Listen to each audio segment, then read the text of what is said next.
My sister invited my husband and me to the country house of her new boyfriend. It was early fall. All the trees were bright yellow and orange, their leaves glistening in the gentle sun, but it was still warm enough to sit on the veranda. The crisp air hinted at winter approaching, but the warmth persisted, giving the whole landscape a serene, almost magical quality. We arrived at the house, dropped our things off in the guest room, and went for a walk around the village lake. The lake itself was calm, reflecting the colors of the surrounding foliage, and we could hear the leaves rustle lightly with every breeze.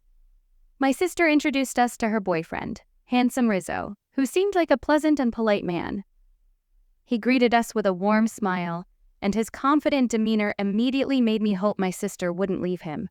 He was the kind of man who seemed reliable, kind, and frankly, perfect for her. After we were settled, I went down to the kitchen to make some chamomile tea, which helped me fall asleep more easily. The kettle was slowly boiling, and while I waited, I decided to peek into the living room. What I saw took me by surprise. There stood Rizzo, wearing only gym shorts and no t-shirt. His athletic body, fit and trim, held my gaze for longer than I cared to admit. The sight of his muscular chest and strong arms seemed to freeze me in place, and I stopped awkwardly in the doorway, trying to decide what to do.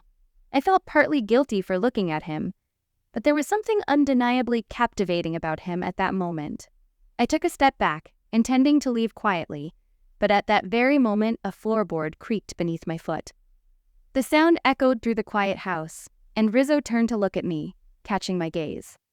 A smile slowly spread across his face, and he stood up, heading toward me. I felt my face redden and my heart pounded in my chest. He handed me several welcome packets to choose from. His gesture was casual, as if he hadn't noticed my gaze. I took one, my hands trembling slightly as I stirred the sugar with a spoon, and sighed as I smelled the fragrant steam. Rizzo looked at me slyly, holding my gaze a moment longer than necessary, and asked if I'd ever done yoga. The question caught me off guard, and I shook my head, taking a sip of tea to hide my confusion. Rizzo didn't seem to notice my hesitation. He moved with a kind of confident energy, and before I knew it, he'd brought his yoga mat into the kitchen. He spread it out right in the middle of the floor and called out to me, his voice soft but with a note of challenge that piqued my interest. It sounded intriguing, different somehow, and I was curious. I hesitated for only a moment before deciding to agree. I sat down on the mat, and the cool surface beneath made me wince slightly. I looked at Rizzo and asked, "So what's next?" He smiled, moved closer, and put his arms around my back. His fingers clenched tightly, making a few movements to relax my muscles, and I couldn't help but close my eyes, feeling the tension in my shoulders begin to go away. Then he suddenly moved me into a koshi pose. I opened my eyes, meeting his gaze, and he laughed softly, a hint of playfulness in his expression. "You don't want to continue?" he asked, his voice low and tantalizing. I bit my lip, my heart racing, and quietly replied, "I do." Hearing this, Rizzo became more bold.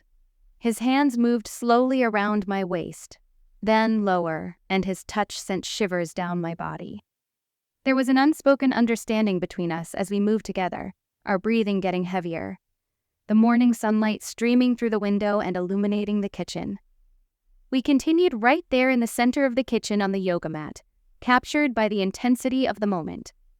The world outside the window seemed to dissolve, leaving the two of us alone in this shared, stolen moment.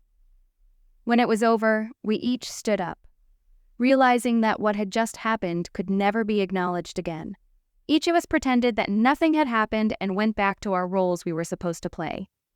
He went back to the living room, and I returned to my tea, now warm, the steam having long since dissipated.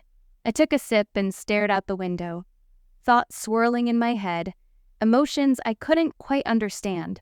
The rest of the day passed as if nothing had changed, but deep down I knew that something had changed between us, even if we never spoke of it again.